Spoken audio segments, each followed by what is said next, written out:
Marzo de 2025. Europa busca su escudo, Trump su imperio. ¿Canadá y Groenlandia serán sus próximos objetivos? Primero, ¿cuál es el enemigo? Sí, porque parece que todo el mundo lo tiene muy claro, pero no es tan claro. Es decir, que no es tan claro que el enemigo por programa español sea necesariamente Rusia. Hoy, Miguel Anxo Bastos desenmascara el juego, defensa o dominio. Esto es Libre para elegir, el juego de los imperios. America, great again. Buenos días a todos. Tenemos el honor y el placer de estar con el profesor Miguel Anxo Bastos para compartir durante un rato, aproximadamente algo menos de una hora, pues preguntas, reflexiones e inquietudes que podemos tener, tanto de actualidad como de liberalismo en general. Bienvenido, profesor Bastos. Muchas gracias. Estaba estos días yo reflexionando sobre todo lo relacionado con el incremento del gasto en defensa. Y sobre todo quería saber su opinión desde dos ámbitos. O sea, primero, desde una perspectiva liberal, cómo se vería o sea, al final no deja de ser un gasto del Estado, que tiene que salir del dinero de algún sitio de manera coercitiva a través de impuestos principalmente, o de deuda de impuestos futuros.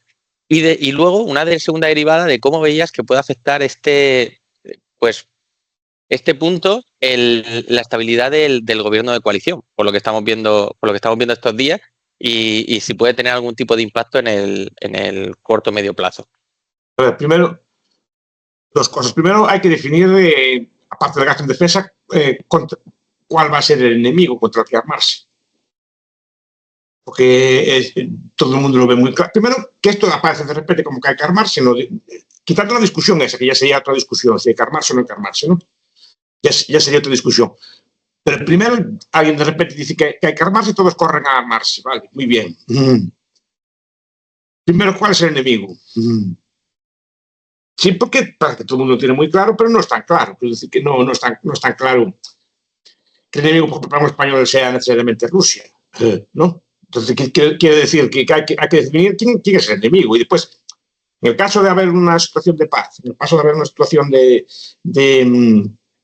que se llegara a una paz en Ucrania, que se llegara a una paz incluyendo un reparto de Ucrania pues entre los rusos y los americanos, los rusos pasarían inmediatamente a ser aliados de la OTAN.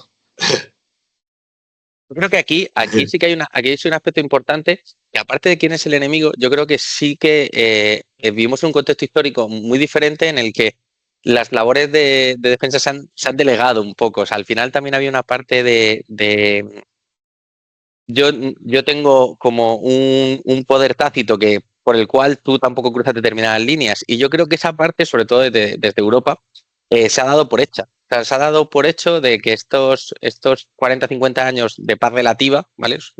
Es lo normal, y no se han dado cuenta de que históricamente no ha sido lo normal. Históricamente ha sido importante mantener por lo menos podemos estar de acuerdo filosóficamente o no, pero la realidad es que es importante. Una delegación está clara, que normalmente quien se encarga de la defensa es Estados Unidos, que se encargó históricamente de ella a través de bases y a través de dinero y de armas para defenderse. Pero dicho esto, ¿cuál va a ser el enemigo? Porque un caso hipotético de que hubiera un acuerdo de paz que está en Ucrania entre Trump y Rusia, si lo hubiese, Rusia pasaba a ser tu aliada, no tu enemiga. Sí. En el sentido de que, claro, a ver, los que yo sepa, no marchamos de la OTAN, no. No, el jefe de la OTAN sigue siendo Estados Unidos, ¿no? Sí, está claro que el compromiso parece no tan a fuego, pero sí que es verdad lo que está diciendo usted, porque se ve incluso esta semana, ¿no?, en los bonos de Gazprom, en la City, cómo se están recomprando a un porcentaje relativamente elevado, porque lo que están viendo es que puedan ser aliados en pueden ser aliados, puede ser. Sí. Por eso estoy diciendo que pueden ser aliados, y si es una alianza, en el sentido que hay un reparto de interés económico, que reparto de tierras y cosas por el estilo, tierras raras, petróleo, así, el pacto puede ser bastante estable. Entonces, ¿cómo te vas a armar contra el amigo de tu jefe? Sí, yo creo que... Tu jefe que sigue siendo socio, salvo que se denuncie la OTAN y no marchemos de la OTAN. Entonces podríamos empezar a hablar de otra cosa. Pero de momento, si estamos en esa alianza en principio no se rompió, y hay un pacto, en principio tu enemigo pasa a ser tu socio. Digo yo en mi ignorancia, ¿no? Como, sobre todo, puede no ser hipotéticamente tu socio, pero ¿cómo justifica semejante rearme contra todo esto? Sí. yo creo que se justifica un poco por esta anomalía histórica de ese gasto en defensa tan bajo. Vale, relativamente. pero bueno, pero realmente tiene que ser contra alguien, contra un enemigo potencial. Cuidado, no estoy diciendo que no lo sea. Solo hay que definir, claro. Okay. El enemigo eres tú, Rusia, y vamos a armarnos contra ti. Entonces si no, ¿cómo lo justificas? Yo creo que lo justifican claramente con el hecho de yo me sentía muy cómodo dándote algo y recibiendo algo de Estados Unidos y ahora mi fe en ti ha bajado. Sí, O por lo menos sabe que temporalmente puede estar un presidente u otro y le puede pasar como a la Bush con Estados Unidos, que cambiaba el presidente y cambiaban lo que pensaban. Entonces, el rearme, es decir, no es previsible una guerra entre países de la OTAN, ¿no? No es previsible. De momento. No es previsible. Entonces, el único enemigo tiene que estar fuera de eso. Entonces, ¿cómo justifica semejante gasto contra un país que ya no va a ser enemigo? Tu enemigo por no ser tu enemigo abierto. Puede estar preparado contra él, defendido contra él, etc. Bueno, eso primero. Segundo, ¿cómo se va a financiar eso? Ya digo yo que se va a financiar con deuda. Okay. Con deuda no, con inflación. O sea, como se hizo con el COVID, se crea un macrofondo europeo de Next Generation y de ahí se saca dinero para eso, que es dinero para gastar, pero es dinero creado yo creo que va a ser creado en buena parte con inflación. Yo creo que la duda está... después, ¿qué? La duda está si lo asume cada estado indirectamente Europa o si parte lo asume directamente Europa. Creo que va a ser cada estado en el fondo. Ahora la inflación, cualquier inflación que hay es culpa de Europa, no es culpa de ningún país concreto. Pues la inflación viene determinada de la política monetaria de la Banco Central Europeo. Si el Banco Central Europeo decide descontar esos títulos de deuda, decide adquirir esos títulos para financiar esos gastos, pues probablemente sea un gasto inflacionario. Y más si se relajan los objetivos de déficit y se rebajan y se altera el cómputo del propio déficit, ¿no? Es el peligro, ¿no? Que sigamos haciendo un pasar solitario. Va a ser así. Sí que ¿Qué es seguridad y defensa? Todo el mundo lo parece muy claro, yo tampoco. Yo repito que mi ignorancia. Seguridad y defensa, por ejemplo, invertir en empresas civiles como Airbus, como Hydra, ¿es gasto en defensa o no? Claro. ¿Subir el sueldo de los militares es gasto en defensa o no? Estoy seguro que sí. Estoy seguro que te computan como gasto en defensa. Y después hay una oscura escuela de relaciones internacionales que se llama la Escuela de la Securitización, la Escuela de Copenhague.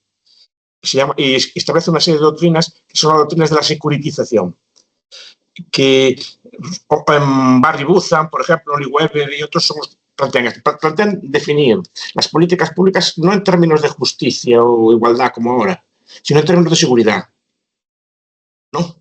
Por ejemplo, ahora defendemos la política agraria, pues el bienestar de los campesinos y discurso de ese estilo, ¿no? Bueno, no. Ellos hablan de seguridad alimentaria. O sea, plantean la política agraria como una cuestión de defensa, de garantizar la autonomía estratégica en términos de alimentación. Pero, por ejemplo, la política social se puede definir bien en términos de justicia social, equidad, etcétera, o se puede definir en términos de seguridad social, en el sentido de evitar conflictos sociales entre las clases. Y ellos lo ven como una doctrina de securitización. La política de infraestructuras puede ser para hacer carreteras, para el comercio, para transportarse, o como una política de defensa. Siempre pongo el ejemplo de que algunos países del norte de Europa las autopistas están diseñadas para que aterricen los aviones en ellas, los aviones militares, ¿no? En caso de urgencia, ¿no? ¿Eso también es defensa? Pues sí. Por eso estoy diciendo, el otro día en Santiago, precisamente, Pedro Sánchez habló del cambio climático como una lucha existencial de nuestro tiempo. ¿El gasto en cambio climático es gasto de seguridad?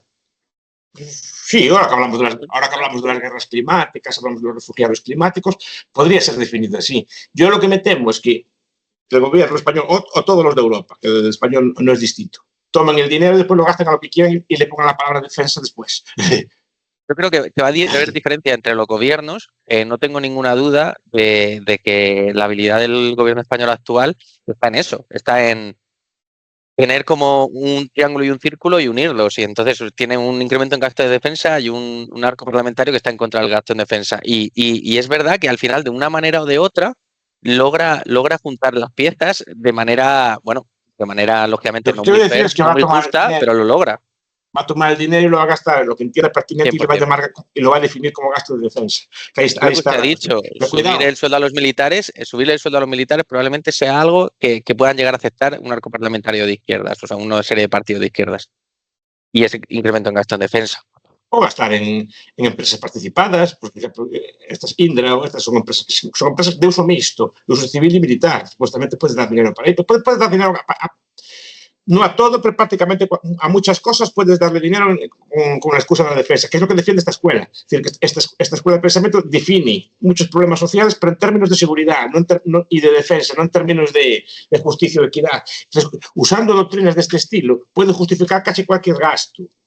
¿No? Y encima es lo que ha dicho usted, si de repente las reglas de cálculo para computar el déficit pues son más benévolas con este tipo de gastos, pues no sé, es como cuando teníamos los fondos Next Generation y ha ido algún informe de Europa diciendo, oye, lo estáis gastando en gasto corriente, no estáis gastando en lo que toca. Efectivamente, sí, porque el gasto de Next Generation es un ejemplo claro, porque se está hablando también, por lo menos lo leí, de que el gasto Next Generation, lo que no se gastó, se gasta en defensa. Pero vamos a ver, ese dinero no era para el COVID y para la pandemia y para cambiar el modelo productivo. Sí, para cambiar el modelo productivo, hacerlo más resiliente, estas palabras todas que se usan ahora, ¿no? Pero ahora, ese dinero que no se gastó, ¿por qué lo vas a gastar en defensa? No era para la COVID, ese dinero. Pues lo estás desviando y efectivamente tú tienes el dinero allí, después lo vas, yo creo, todos los gobiernos, no solo el español, yo no soy crítico con el gobierno español, pero el gobierno español no es muy distinto de los otros, Entonces, ni siquiera lo estás desviando, porque muchas veces ni siquiera lo has extraído de la sociedad vía impuestos o vía inflación. Entonces, es que es parte del presupuesto que podrías no extraer o por lo menos no tener la obligación de subir impuestos o subir cotizaciones para cuadrar el tema de pensiones, etcétera, para que tu presupuesto sea más sostenible a largo plazo. O sea, que no es ni siquiera es que ya lo he extraído, a ver qué hago con este dinero. No, es una desviación. En bolsa como los irlandeses, ¿sabes? Es una desviación. Supongo que al final pues se le dará dinero a los fines que entienda cada gobierno, sean de defensa o no. Yo estoy justo... lo digo por un motivo, porque no hubo un debate previo sobre qué es sobre contra quién armarnos, porque si contra quién armarnos, a ver, si el enemigo es el ruso, pues habrá que sé, yo no sé de defensa, pero tanques, aviones, lo que sea, sí, pues pero aquí no se habló de nada en concreto, se habló de seguridad en general. Yo siempre percibo que los grandes impulsos del Estado, como puede ser el cambio climático, ahora la defensa, se suben como por encima de la ciudadanía y deciden por toda la ciudadanía sin dar muchas explicaciones, sino solamente el bien mayor. Como, es que si no vamos a tener planeta si no hacemos esto. O si no vamos a poder, nos van a invadir los rusos. Entonces, en base a eso, me ahorro todas las explicaciones y toda la actitud crítica que me venga de la sociedad, porque te voy a decir que eres un negacionista o que eres un naif por no querer rearmarte o por no querer tener relaciones comerciales, independientemente de cómo sean los gobiernos, con casi todos los gobiernos, etcétera, etcétera. Y es muy cómodo para el Estado. O sea, el cambio climático ha sido muy cómodo. Ha movilizado muchísimo dinero que gestionan los propios estados, con lo cual tienen más gente a su cargo, etcétera, etcétera, hacer estados más grandes, sin necesidad de decirle claramente a la ciudadanía, esto puede pasar, pero te va a costar tanto, más o menos. Eso nunca se ha hecho, porque saben perfectamente que cuando le digan a usted, profesor Bastos, pues a lo mejor usted que tiene una sensibilidad hacia el cambio climático puede que sí, pero mucha gente no estaría dispuesto a que se les trayera de sus recursos esa cantidad, aunque fuese muy laxa. Lo que estoy diciendo es que incluso el cambio climático se define en términos de defensa. Yo leí el libro de Clare, las guerras climáticas, por ejemplo, se habla de refugiados climáticos, se habla, por ejemplo, de otros temas también controvertidos como la inmigración. Ahora se habla de la inmigración como un arma de guerra, o sea, el uso de flujos de migración como posible arma de guerra, ¿no? El uso de la inmigración como arma. Entonces, claro, pues cualquier política que afecte a la inmigración puede ser considerada también como defensa. Pues digo que no hay una definición clara de a lo que nos enfrentamos y de lo que nos queremos defender. Pues si queremos defendernos y rearmarnos será contra algo o alguien. Si nos clarificaran eso, yo creo que sería un buen punto de partida. Yo no veo esa definición previa de cuál es el enemigo. Y los enemigos del norte de África, los enemigos que puede haber en otras zonas, incluso potencialmente de seguir así, pues hasta los Estados Unidos podrían ser enemigos. Este nuevo episodio de Libre para Elegir ha sido gracias a nuestro patrocinador estrella, Coventia Legal. Coventia Legal se encarga de defender los derechos del consumidor, ya sea en gastos hipotecarios o en prima única financiada, teniendo un modelo que es 100% a éxito y en el que solo cobran una vez que el cliente recibe su dinero. Por lo cual, recuerda que si tienes una hipoteca de antes de junio de 2019, podrás reclamar los gastos hipotecarios enviando toda la escritura y las facturas de los gastos a hola@coventia.es, o si te cobraron un seguro de vida a prima única financiada que han sido declarados ilegales o abusivos, que son aquellos que tienen una prima de más de duración un año, también podrás reclamarlo. De todas maneras, visita coventia.es o escríbeles a hola@coventia.es y que te ayuden. Sí, y estoy totalmente de acuerdo con usted en ese punto de el margen de maniobra de gestión por parte del gobierno va a estar ahí. Y que probablemente pues se termine sacando. Eso sí que es cierto que al final ahora, sobre todo los partidos tipo Podemos o Sumar, necesitan reivindicarse y yo creo que la gran china en el zapato que puede tener el gobierno actual es Podemos, porque Podemos ahora mismo recibe muy poco dinero del Estado, o sea, muy poco dinero porque ha tenido muy malos resultados, esa es la realidad. Entonces, está en una situación que aunque la alternativa fuese un gobierno de PP y Vox o de PP solo, probablemente a nivel individual y egoísta su expectativa electoral es mejor y su expectativa electoral está intrínsecamente ligada con el dinero que va a recibir y la gente que va a poder contratar para hacer esa actividad política, porque hay un incentivo en un momento dado de romper la baraja. Siempre que tenga buen resultado, claro. Podemos incluso Sumar, necesitan algún tipo de diferenciar el discurso. Por eso no creo que se apruebe parlamentariamente. Supongo que lo harán. Hay vías para hacerlo con ampliaciones de crédito, otro tipo de fórmulas jurídicas para gastarse, tienen que pasar por el Parlamento.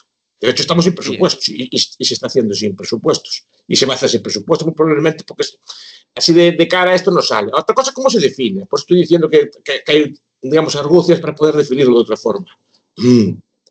Totalmente de acuerdo. Es verdad que damos por sentado cosas que, pues eso, no presentar presupuestos, no aprobarlos, sino no presentarlos. Sí. Que al final es una indicación que está en la Constitución. En la Constitución no tienes la obligación de varios tienes la obligación de presentarlos. Es que no están cumpliendo con la obligación de presentarlos.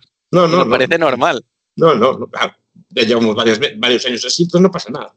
Esta legislatura no aprobó ningún presupuesto. No presentó. No votó ningún presupuesto. Por eso. O sea, lo máximo el techo de gasto.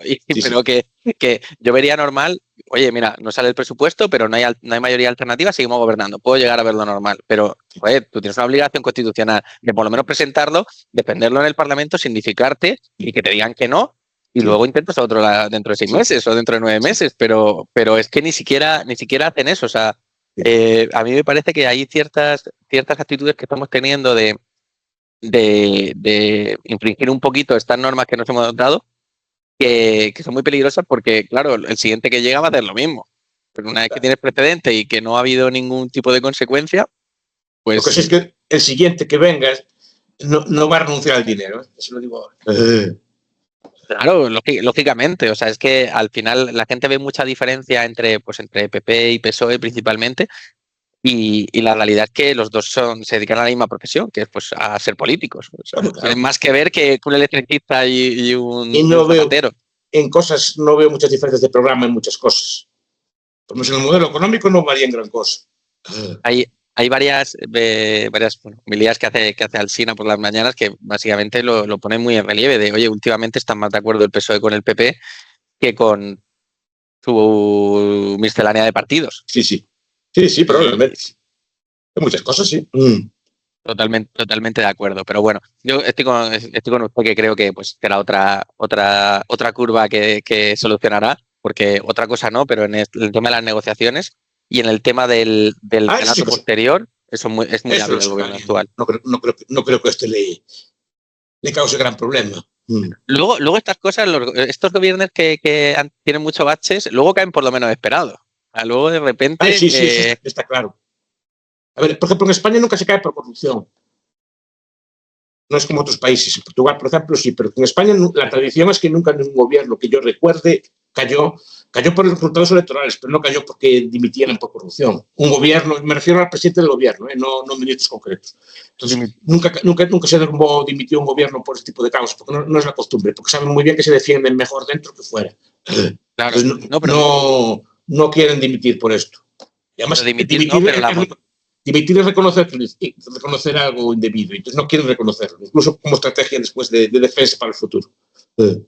Totalmente de acuerdo, pero dimitir no, pero la moción de censura de Rajoy no fue el momento cumbre de la, por decirlo de alguna manera, de la corrupción en medios, sino fue ese mar de fondo que fue subiendo y hasta que pues consiguieron llevar al PNV un poquito a su... A ver, la moción de censura es porque estaba pactada. Si no es por la corrupción, era por cualquier cosa. No le gustaba la barba de Rajoy, cualquier cosa así. Pues pones una excusa cualquiera y cualquier excusa. Con moción de censura no es necesario ninguna razón objetiva para presentarla.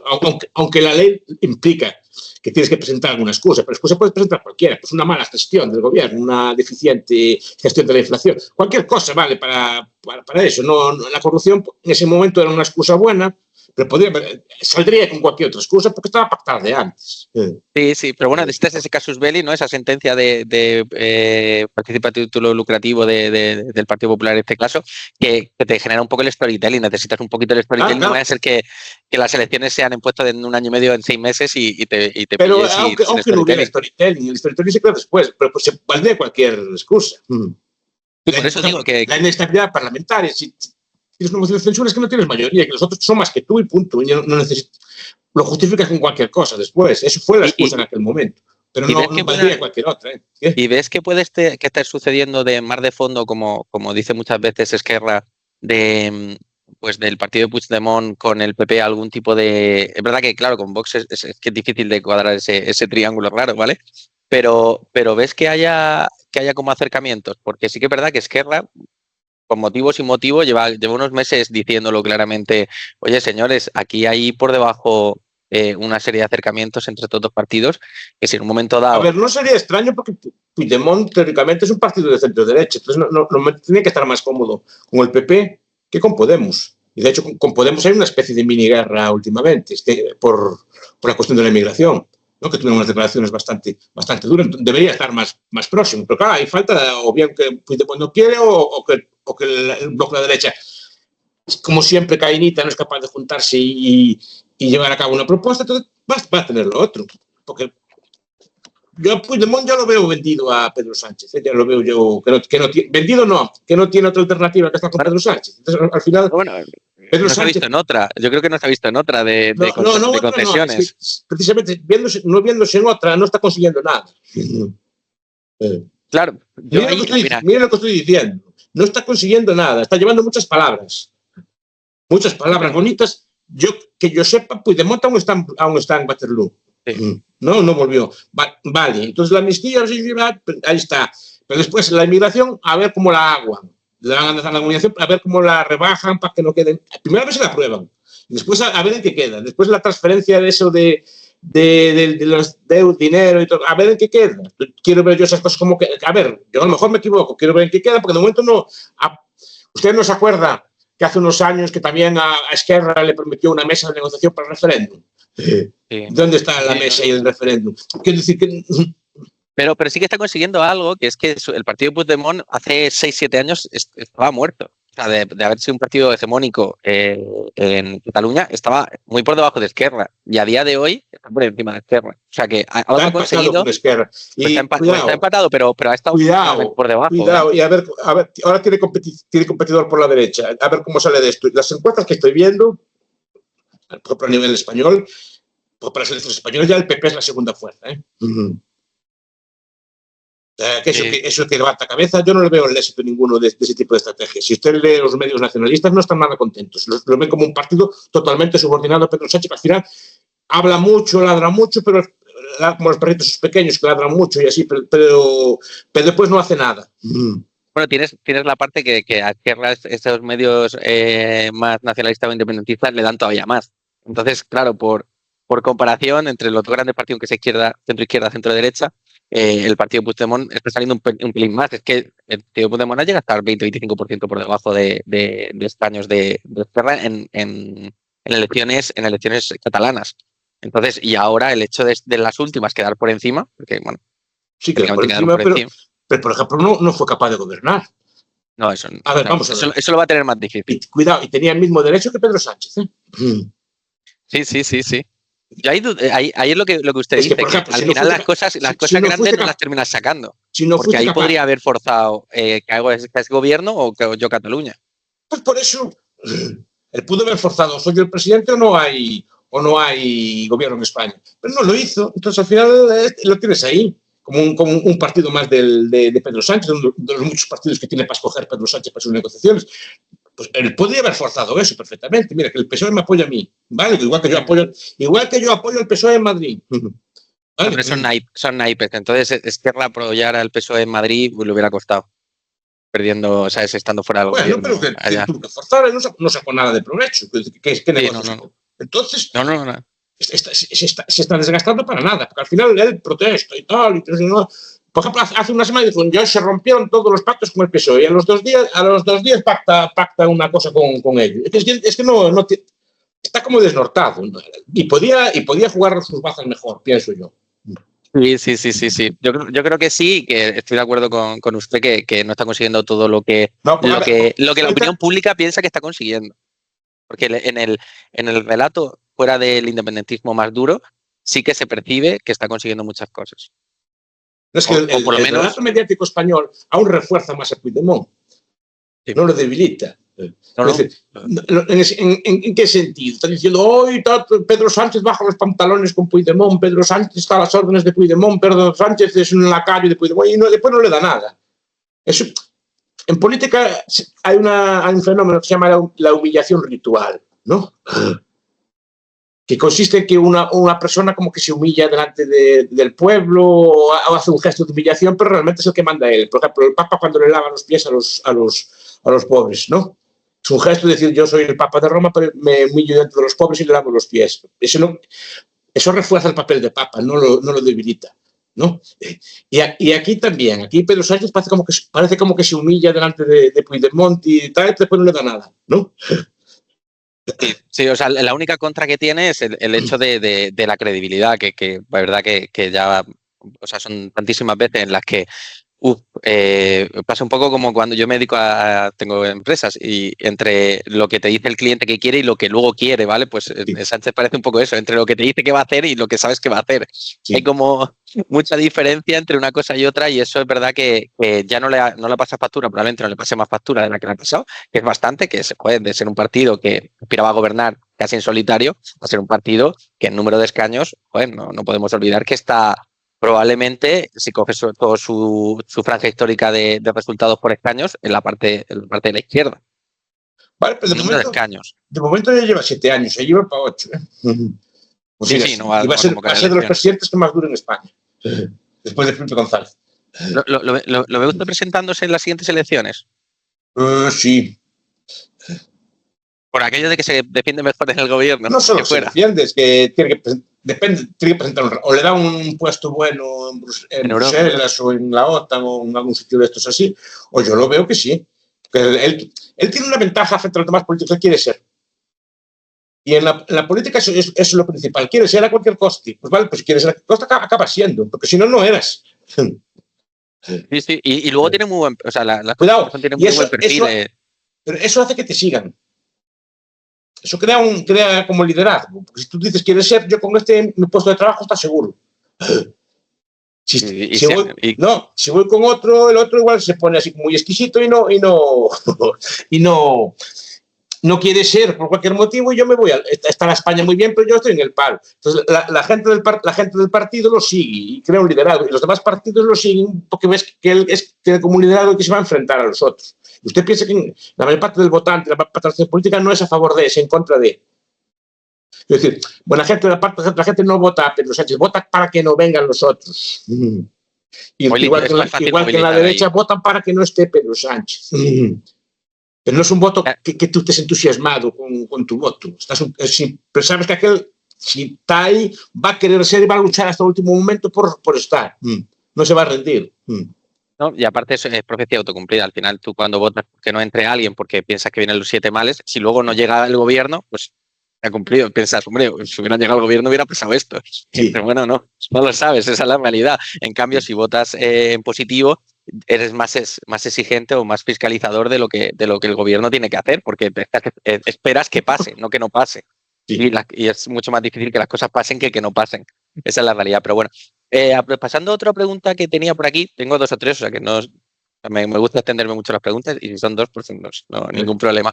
Estaba también viendo esta semana todo el tema de Estados Unidos a nivel arancelario, y tenía como 2 vertientes de preguntas, y puedes escoger la que quieras porque quizás sea un poco larga. O sea, la primera era pues que si estabas de acuerdo, mucha gente está considerando pues que todos estos movimientos arancelarios es una concatenación de factores que está haciendo el gobierno de Estados Unidos pues para provocar un poco esa recesión al principio, ese presionar a la Fed con una bajada de tipos y una devaluación del dólar para que todo eso pase al principio de la legislatura y luego en las elecciones de medio término pues ir mejorando en el medio largo plazo y poder afrontar, aunque es verdad que Trump no tiene posibilidad de renovar mandato por la Constitución, pero ir afrontando un poco esa segunda etapa de la legislatura de un poquito más, o sea, con mucha más holgura y con muchos mejores resultados.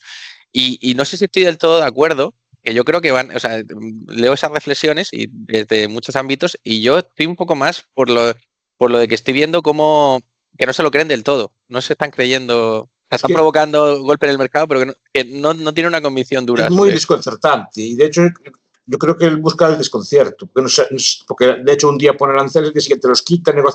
Tiene ese aspecto que dice usted, el aspecto de intentar seguramente de devaluar el dólar y poder atender mejor los vencimientos de deuda, ¿no?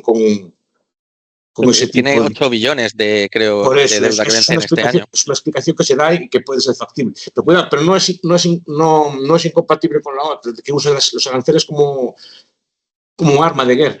A ver, antes hablamos de que se puede securitizar todo, pero es que el arancel él lo usa como una forma de guerra no cruenta. Lo usa como una forma pues, de presionar a gobiernos para que hagan cosas que quiere él. Y en algunos casos le sale bien. Sí, que a veces no es incluso que no te pongan ellos aranceles, o sea, es conseguir otro tipo de cosas que a veces son, yo creo que prácticas, y otras veces solo de cara al electorado, porque probablemente lo que conseguía de México de mandar militares a la frontera, pues a saber cómo han mandado esos militares y cómo ha ido.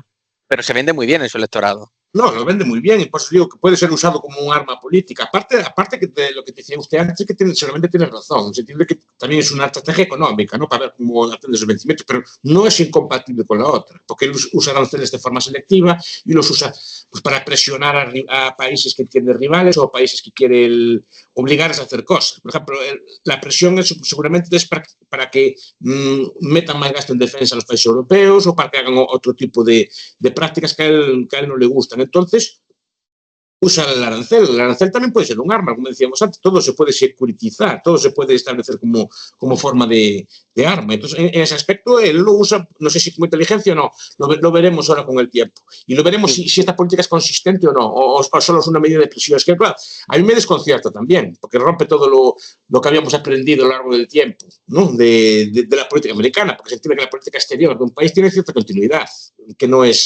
depende solo del mandato, y ahora pues que está alterando todo el tablero de repente. Veremos si lo hace o no. Es que, claro, yo aquí no me atrevo a pronunciarme porque una de las estrategias, supongo, es desconcertar. Y cuando desconciertas. No sabes muy bien.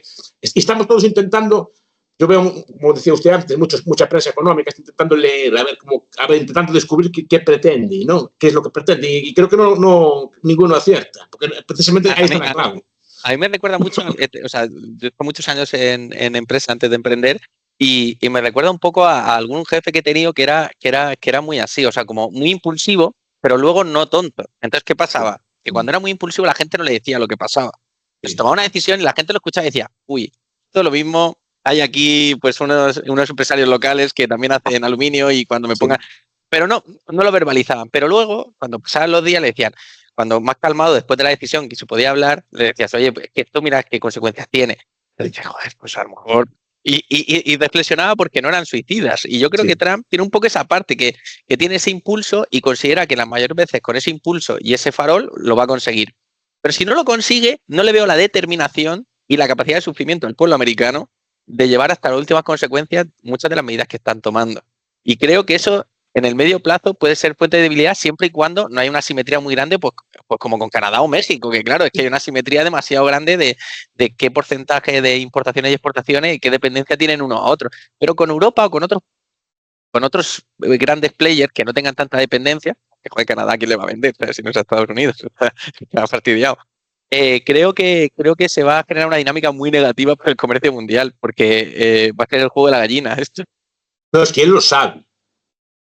No es que no sepa esto. Además, tiene bien que se lo explique. No solo es que no lo sepa, que él lo sabe. Sobrevalora su capacidad de presión, yo creo, a veces. O sea, sobrepondera y infravalora el sentimiento nacionalista de los países. Parece, a veces, por lo que me cuentan así cuando hablo de estas cosas, parece que es una estrategia empresarial, que es un tipo de negociación al que no estamos acostumbrados en la política. En la política se negocia como con más diplomacia, se usan otro tipo de cauces, otro tipo de formas, y él usa unas tácticas que son propias a lo mejor de la empresa, de un negociador duro, pero se explica la política. Entonces hay que ver si le funcionan o no. A ver, él vitalmente no viene del mundo de la política. Bueno, ha sido 4 años presidente. Sí, pero no viene, pero él es un señor mayor. Los 70 años primeros de su vida los gastó en la empresa, ¿no? Sí. Y encima entonces, su forma de aprender... En un contexto de empresa distinto, es un contexto de empresa donde hereda un pequeño imperio familiar, ¿vale? Inmobiliario, y siempre ha tenido como una posición relativamente de negociación fuerte. Está acostumbrado a eso.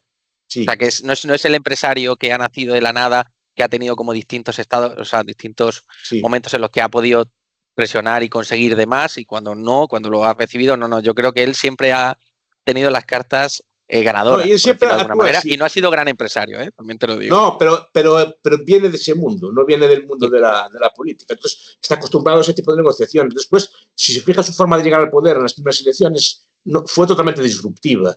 No fue el canal clásico de un presidente que promete más y que promete tal, rompió todas las reglas, insultaba, llamaba de todo, y a lo mejor fue eso lo que le hizo llegar. Entonces ve que si esas tácticas nuevas que usa a lo mejor de otros mundos o de otros ambientes le salen bien, pues ahora le van a salir bien también esto, que no tiene por qué salir así. Pero estoy esperando yo creo que es como usted, que él se da cuenta de que cuando hizo daño y rectifica, porque si no la empresa se va a quiebra. Sí. Y yo creo que hay dos cosas de lo que has dicho que siempre me han parecido interesantes, de qué diferente el sistema americano y el sistema español, que una persona que, por decirlo de alguna manera, hablando mal, se cagaba en el Partido Republicano y los malmetía, llega a ser el líder del Partido Republicano. Eso es muy loco. Es como si de repente pues una persona anarcocapitalista que se mete llega a ser el candidato del PP. O sea, es muy, muy loco. En España no se entendería una persona que nunca está en el partido que de repente sea el presidente del partido metiéndose con el partido. No son partidos como los nuestros. Usted o yo, bueno, usted no es americano, yo creo que tampoco, ¿no? Entonces no podemos ser presidentes porque no nacimos allí. Pero si fuéramos allí, cualquier persona puede presentarse por cualquier partido, casi literalmente. Si lo admiten, porque no hay un listado, simplemente lo admiten en las bases y la base lo vota. En la primaria, usted candidato al partido. Aquí en España podría ser cualquier persona española. O sea, llegando a las votaciones te votaría y podría ir sin partido. Te votarían político independiente. Tiene que ir en una lista de partido. No es como allí que va usted, digamos, ¿no? Sí. No, aquí creo que recordar que en España no hace falta estar dentro de ningún partido ni ser congresista. No. Por eso. Pero necesita 176. Sí, es totalmente imposible. Es que la votación española es indirecta, no es directa. En Estados Unidos también, pero básicamente es un voto más personal, y aquí no. Aquí vota usted una lista de partido. Si el partido no lo quiere, usted no es presidente. 100% de acuerdo. Y creo también, diciéndolo un poco en la defensa de Estados Unidos, que algo tenían que hacer. O sea, me refiero, llevan 8 o 10 años en los que, pues, al final, esto siempre se dice, ¿no? La mayoría de imperios y de hegemonías, pues, no mueren luchando, de alguna manera, llámalo como sea. Y yo creo que Estados Unidos sabe perfectamente que es su hegemón mundial, de una manera o de otra. Ahora creo que lo que quiere es hacerlo de otra manera. Estaba diluyéndose un poco. Estaba diluyéndose, siendo la gran potencia. Pero no estaba ganando la batalla para los siguientes 15 años. Y yo creo que en eso se han dado cuenta y han dicho, oye, es que aquí a lo mejor yo tengo muchos, lo que consideran ellos, que no están así, que no eran tan naif antes. Yo tengo muchos estados en los que están beneficiando de mí, que eso lo dice mucho Trump en sus tweets. Es que están robándole a Estados Unidos. Pues yo, en puesto de ser más productivo, más innovador y ser el hegemón a través de eso, es, oye, darme lo que es mío. de estos países que hay que No, se a ver. benefician de mí, darme lo que es mío. En relaciones internacionales decía Durosel que todo imperio perecerá, es el título de su libro. Y todos los imperios, al final, al cabo del tiempo, por Kennedy, en el auge de decadencia de las grandes potencias.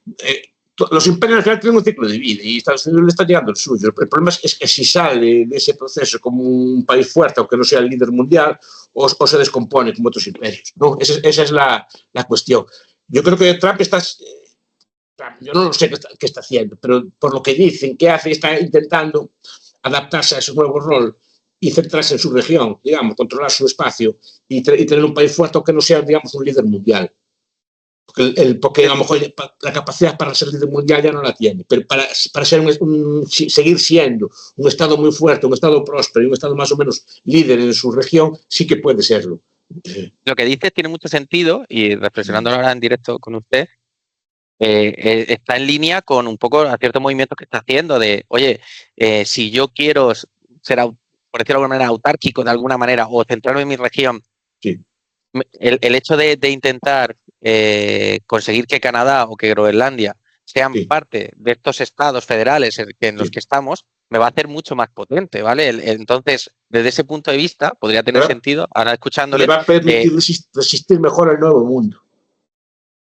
Porque va a aparecer nuevos espacios. Primero, no solo China, cuidado, yo a China no le veo tanto, pero la India, por ejemplo, no ahora, pero en un lapso mediano de tiempo pueden ser, digamos, grandes focos mundiales, ¿no? Entonces, a lo mejor Estados Unidos ya no puede liderar todo el planeta como hasta ahora, como fue durante los últimos 30 años, que fue un hegemón global, sino que si es astuto, dices, espera, voy a resistir bien, fuerte en mi espacio, pero con un país próspero, sólido, y seguir en el mundo, o si no, acabar como Roma, ¿no? Esa es la alternativa. Por eso el ejemplo ese que se pone siempre en los libros, que decía Macron Mil, si Estados Unidos es una nueva Roma o no. Él dice que no, pero el problema de ser una nueva Roma, en el sentido que te descompongas, siempre está ahí, y para todo imperio está. Bueno, y ahí lo que dice usted, al final, la India que lleva en crecimiento, bueno, lleva una democracia un poco disfuncional, pero una democracia que 75 años, 50 años, un montón de años, el hecho de estar tan cerca o estar al lado del mar de China, hace que cuando haya dos superpotencias pueda generar conflicto, no solo con Pakistán, que bueno, pues eso llega un momento que habrá demasiado diferencia, pero también con China y Estados Unidos tiene esa ventaja de tener los océanos por medio y que si lograra Canadá y Groenlandia, con toda la parte del Ártico, las rutas del Ártico, sería, y si encima se lleva bien con Rusia, o sea, tendría muy una posición muy fuerte, pero esto es muy a largo plazo, que la gente que lo estoy pensando a 15, 20 años. No, a ver, son escenarios que hay. Repito que yo no soy experto en geopolítica, no lo sé, pero parece que esta alianza con Rusia también va por ahí. Quizás un problema encima. ¿Qué? Puede tener sentido, sí. O sea, está claro que lo que... Es que tiene todo el sentido, no tiene ningún... Más, yo creo, siempre digo que a Putin le conviene más Trump y se entendería mejor que con otros líderes. El problema que tiene Putin es el problema que han tenido siempre los rusos o la Unión Soviética, que a Trump le quedan 3 años. Si no le da, pues ya tiene una edad que puede tener un achaque. Sí. Entonces, claro, eso es lo que los soviéticos no lo entendían del todo. De, oye, yo pacto contigo la no expansión de la OTAN, o yo pacto contigo todo el tema de los misiles, y luego llega otro presidente y dice, bueno, esto a mí no me compromete. Sí. No, es así, siempre se lo tomaban como un agravio, como un engaño. Son escenarios, esto no se sabe efectivamente, porque con Trump tenemos una cosa, pero a lo mejor llega un hipotético futuro presidente y dice otra. Pero es que este tipo de doctrinas muchas veces vienen escritas, no todas estas doctrinas que hay de seguridad, de política exterior, vienen escritas y simplemente el presidente adopta una de ellas, o sus asesores adoptan una de ellas, ¿no? Porque un presidente, por muy listo que sea, no puede estar en todas las cosas a la vez. No, bueno, ni saber de todo. Bueno, en Estados Unidos sí que es cierto que tienen un Estado, aunque no sea enorme en comparación con el europeo, es enorme en términos absolutos y tiene unos códigos y unas formas de funcionar en muchos casos independientes. Eso yo creo que es algo que Trump está intentando. O sea, en paralelo a esto, yo creo que aunque tenga poco volumen a día de hoy, pues el departamento del DOGE de Elon Musk sí que manda un mensaje. O sea, al final en términos absolutos está siendo ridículo, pero están mandando un mensaje. Están mandando un mensaje a todos los civil servers. Sí, pero eso a ver cómo acaba. Ya están ablandándose. Ya Trump el otro día que los recortes con bisturí, no con hacha. No sé si se fijó. que lo dijo. Sí, Lo sí, dijo, sí, lo escuché dijo los y ha días. tenido que mediar entre... A ver, estas cosas de recorte, Reagan tuvo la comisión Grace en su momento. Thatcher en su momento también llamó a un líder de la empresa, Derek Reiner, lo llevó a hacer recortes en la administración. Hicieron también al principio unos cuentos allí, también descubrieron unos gastos terribles y al final hicieron relativamente poco, porque no es tan fácil de cambiar, no es tan fácil. Sí, al principio hay un montón de cosas, pero después cuando llegas al sitio concreto no es tan fácil acabar con ellas. Ahí yo creo que la diferencia es tener a Milei, que claramente asume las consecuencias, o a Trump, que claramente no asume las consecuencias, no va a asumir ese desgaste al nivel de que lo asume Milei, que claramente es que Milei ganó su genética. Milei ganó las elecciones así, es distinto. Además, yo creo que él cree en lo que está haciendo. 100%. Y interioriza, por decirlo de alguna manera, el dolor que causa. Que bueno, esto pues, pues ya fue lo que prometió. Sí. Bueno, pero que lo que promete es de los primeros. No, pero precisamente, pues que no prometió mejores salarios, mejores pagas, prometió sudor y sufrimiento. O sea, prometió dolor, o sea, y ganó así. Quiere decir que entonces no le es, digamos, impopular hacer eso. Porque fue lo que dijo que iba a hacer. Nunca en mi vida había visto nadie prometiendo esfuerzo, trabajo duro, o sea, capitalismo, trabajo duro. No trabajo duro, además recorte y sufrimiento. Es decir, recorte y sufrimiento y la promesa era que a 20-25 años eso mejoraría. A 20-25 años. Sí. Y la gente que, o sea, está, claro, lógicamente muy desesperada después de muchísimos años mal, aceptaron ese discurso. O sea, a mí me parece muy valioso, o tendrá sus cosas, pero me parece muy valioso el discurso de Milei porque llegó muy de frente. O sea, si alguien no le creyó, pues culpa de él. La comunicación política desconcierta, porque normalmente el discurso es todo lo contrario, es prometer cosas o prometer mejoras a corto plazo y todo bondades y cosas, pero no hacer, porque normalmente los que hacían ajustes primero prometían una cosa y después hacían el ajuste, ¿no? Sí, pero ya fue directamente así, que teóricamente es el discurso ideal para no ganar unas elecciones, y él las ganó. Entonces, pues ahora no le tiene coste. Ahora está haciendo lo que prometió.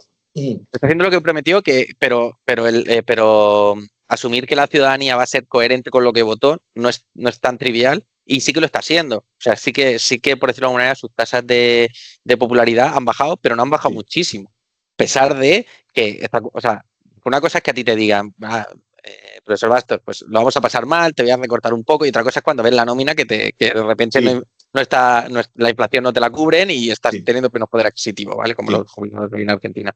Eso no es fácil, asumir eso, luego puedes cambiar de opinión, igual que le cambian de opinión los políticos. Y en cambio en Argentina, yo creo que todavía le están dando... No, porque está consiguiendo en un plazo relativamente breve bastantes éxitos a nivel, por ejemplo, de inflación, o a nivel incluso de salarios. Entiendo que el salario real no está deteriorándose, está incluso mejorando un poco, ¿no? Estoy viendo datos que vi hace poco, yo no sigo el día a día de estas cosas, pero no está yendo tan mal. Y es que yo creo que le va a ir bien.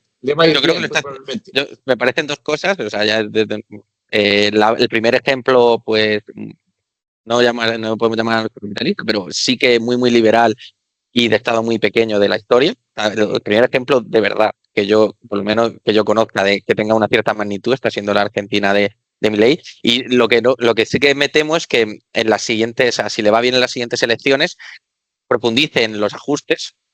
Y no tengo claro que la población ya en ese segundo, cuando empiece ya a ver brotes verdes y demás, y empieza a ver, por decirlo de alguna manera, dinero, que Milei va a profundizar en la reducción del Estado, no tengo ninguna duda. No solo es dinero, él lo pueden atacar por escándalos como este de las cripto. Bueno, pero puede caer por una tontería de esas. Sí, no, él tampoco viene del mundo de la política. Él no, o sea, aunque es político, lleva 8 años o 9 en la política. El resto de su vida también era un profesor o se dedicaba a otras cosas, o era comunicador. Pero entonces pueden caer por trampas que normalmente le meterán los suyos. Pero sí que tiene cierta habilidad. Es más, él muchas veces en entrevistas dice que no es libertarado. Que viene a decir, como, oye, cuando a mí los puristas de la escuela austríaca me meten caña, digo, oye, es que lo que necesito es no salir por la ventana. Pues llega un momento en el que yo tengo que frenar porque si no salgo por la ventana, pero no os preocupéis que yo voy a frenar en el último momento. Y dice mucho eso y yo creo que sí que tiene cierta habilidad política. En este caso las cripto no ha tenido ninguna. Está teniendo, no ha tenido ninguna. Está teniendo. Pero la política hay muchas trampas, que te las meten socios tuyos o amigos tuyos, y normalmente es así. Y la política argentina no tiene que ser la más verde del mundo, la más limpia del mundo y la más transparente. Es una política muy dura. Muy dura, muy maquiavélica, que es una política muy dura. 100%. Pues te voy a hacer una pregunta más, muy pequeña, porque quedan 10 minutos y tampoco quiero abusar de tu confianza y que está siendo un placer hablar, me quedaría mucho más tiempo, la verdad. Y nada, o sea, era una de las preguntas para decirle que estaba barajando, tengo varias, pero por curiosidad a título personal, como también hemos tenido en el podcast pues gente de Trade Republic y de varios bancos y muy relacionados con la inversión. Yo soy actuario, pero también vengo más de la parte financiera. A título personal, ¿dónde sueles invertir o dónde has invertido? Yo me dedico compartir. Zapatero a tus zapatos. Yo lo que invierto me lo lleva algún... Lo lleva, no lo llevo yo. Vale. O sea, lo tienes delegado en algún gestor. Sí, yo tengo un gestor. Que directamente, pues el típico, pues, o de banca o de un fondo o de lo que sea. Sí, tengo un fondo. Sí, bueno, yo no sé, sé que tengo, pero no hago aportaciones mensuales, así como me enseñaron, ¿no? Pero lo mío no es invertir, es decir, cada uno lo suyo, ¿no? Como yo sé de estas cosas, yo no me gobierno a mí mismo, me metería la pata muchas veces. Hay profesionales, el profesional para su cosa.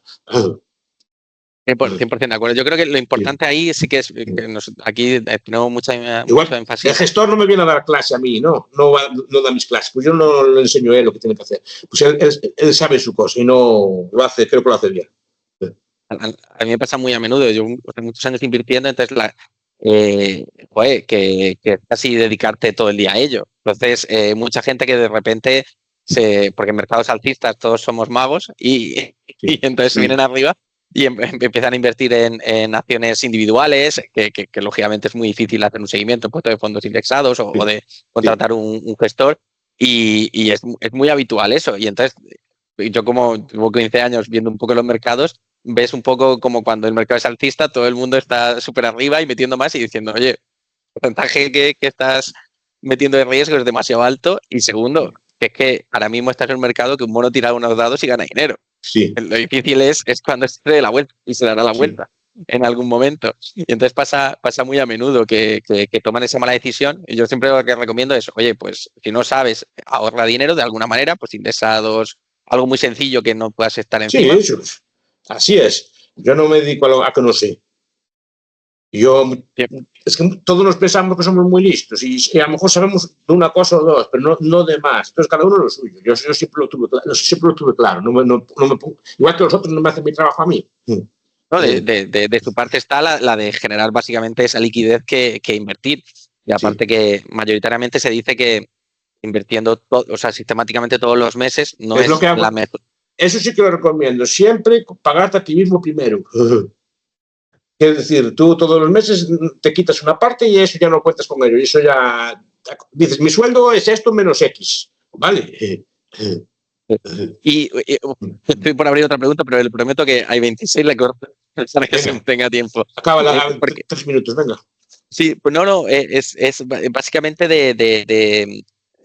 ¿qué le diría? O sea, si tiene algún que me gusta mucho, sobre todo cuando pues gente de más de 50, de cómo le harías entender, que para mí es una cosa muy, muy vital, sobre todo los pensionistas actuales y los que están jubilando, el hecho de esa transición de riqueza tan grande que está habiendo, porque la TIR de las pensiones públicas actuales es muy alta y la tasa de sustitución es muy alta, de cómo eso no es que lo pague, o sea, se paga con menos educación, con menos sanidad, con más impuestos, y de cómo tener esa responsabilidad individual por parte de esa generación de que yo se lo puedo decir, pero claro, yo soy parte.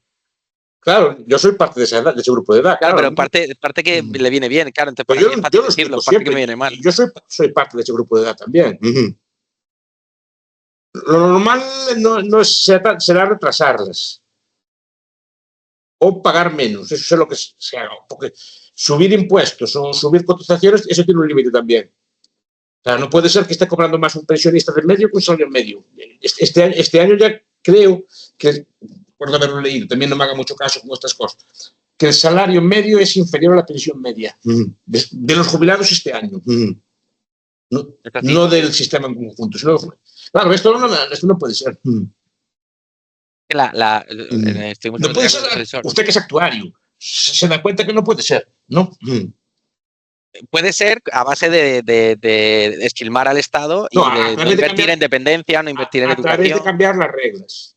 Claro, lo que no es un sistema de pensiones al uso, como le gustaría al profesor Huerta de Soto, que cierre, por decirlo de alguna manera. Sí, quiero decir, que no está seguro cuándo nos vamos a jubilar. Al principio son 67 años, pero cuidado, nadie habla, ya para los funcionarios están hablando de 72. Ya lo dijeron, lo pusieron una reforma el otro día, ¿vale? Pero es que eso se puede seguir retrasando, pero también se pueden cambiar los cómputos de cálculo de la pensión, que es lo que estaba haciendo hasta el momento, y seguramente algo de eso habrá. Esa es la clave, o sea, por mucho que hagas o por mucha inmigración que entre, si tú eres más generoso que las aportaciones que recibes, simplemente estás moviendo la línea donde vas a tener cada vez más problemas. Porque esto al final no es que quiebra de un día para otro, sino que cada vez tienes más déficit y te cuesta más pagarlo. Pero mientras que no cambies, mientras la tasa de sustitución sea tan alta, mientras la pensión sea tan generosa respecto a nuestra esperanza de vida, es la solución. Es una fórmula explosiva, como dice el profesor Erce. Tiene una de las más altas del mundo, de salario de sustitución de las más altas. Sí. Claro, o sea, en términos absolutos no es tan alta la pensión, pero en términos tasa de sustitución, para que lo entienda la audiencia, es último sueldo versus primera pensión. Sí. La tasa de sustitución es altísima. Creo que es de las más altas del mundo. Se cuenta entre las más altas del mundo, sí. Claro. Es más, la TIR de nuestras pensiones, que de verdad como se debería medir, es mucho más alta que nuestro crecimiento de PIB, que es lo máximo que deberíamos dar, y cada vez va, bueno, ahora es verdad que se ha estabilizado con las últimas reformas, pero es que está a unos 7, unos 6 que no estamos ahí ni de lejos. No, pero hay que concienciarlo, porque cuando llegue el baby boom, los boomers van a ser de repente unas cohortes de edades muy, muy grandes que tienen que ser obtenidas por cohortes muy pequeñas. Es decir, que van a empezar a jubilarse ahora las cohortes de edad más grandes de la historia de España. Y año tras año. Y con sueldos muy altos. Ya no son las pensiones de antes que eran de miseria. Cada vez las pensiones son más altas. Cotizaron mucho a lo máximo. Pero ¿qué es lo que digo? Imagínate que dices, bueno, consigo mucha inmigración y la base es una anomalía. O se tiene la tasa de natalidad se incrementa muchísimo. Da igual, si yo doy más de lo que recibo, el problema lo hago más grande, lo hago más pequeño. Sí que es verdad que en ese mes... Que el inmigrante también tiene gastos y tiene sanidad y tiene cosas. Pero después no es inmigración así en abstracto, sí, pero ¿qué inmigrantes trae? Yo no, en principio muy contra la inmigración no soy. Pero si el inmigrante es un trabajador de baja cualificación, ¿cuántos hacen falta para cada jubilado? Es hacer el valor actual. Esto es muy de actuarios. Sí. En Dinamarca hicieron un gran estudio hace 4 años en el que decían, oye, es que a nosotros los inmigrantes a lo largo de la vida, si son inmigrantes no europeos, nos cuestan mucho dinero porque al inicio les pagamos mucho y no tienen apoyo familiar, luego cotizan poco y luego les pago mucho de pensión. La suma de todo esto, el valor actual, hace que a mí, que entres más inmigrantes de este estilo, me cuesta dinero. A lo mejor segundas, terceras generaciones no he hecho el cálculo, pero claro, me estoy yendo ya 80, 90 años. Pero me cuesta dinero y eso es lo que la gente no ve, porque claramente... Es que hay que hacer los cálculos. Pues cuando se dice la inmigración o la productividad, y la productividad parece que cae del cielo, ¿no? Pero sí, pues que hay un problema. Uno de los problemas muchos que tiene este sistema de pensiones es que detrae dinero de capital y lo deriva a consumo. Es decir, pues, la productividad no cae del cielo. La productividad tiene que comprar usted mejores máquinas, tiene que comprar mejores sistemas. ¿Y cómo los compra si el dinero está destinándose a otros usos? ¿No? Parece que llega sola la productividad, que es una cosa que llega sola porque sí, no sé cómo no llega a Ruanda esa productividad.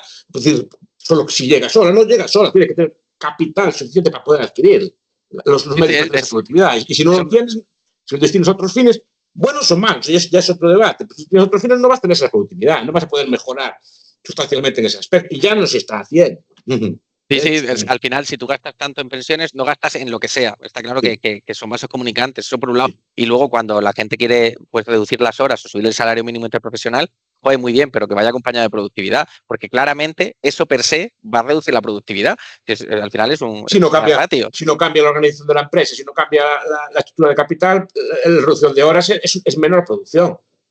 Y mayor producción no es trabajar más horas, es lo que dice usted, pues también más inversión, o sea, más educación, etcétera, etcétera. Sí. Pero lo que está claro es que mutatis mutandi, sin cambio solo lo que me cuesta el coste laboral del trabajador, que es una parte de los costes. Si no hay ningún cambio, es más caro ahora, claro. Si no hay ningún cambio, pero no tiene por qué haber ningún cambio. Y eso es inflación y pérdida de competitividad. Bueno. No hay otra. Pero bueno, le he prometido terminar antes de las 11:30, son las 11:29. Así que muchísimas gracias, profesor Bastos. Espero que quede bien. Sí, seguro que sí, joder, y quede o no quede bien, para mí es un honor, de verdad, un placer poder hablar con usted. Si voy a Galicia, le avisaré por lo menos por si le puedo invitar a que sea una comida. Espero que quede bien, usted monte todo, que no... Si dije alguna barbaridad, córtela, lo que sea así. No, está todo lo que ha dicho es muy coherente, como siempre. Muchísimas gracias, que pase un muy buen día y muy buen fin de semana. Vale. Hasta luego. Chao.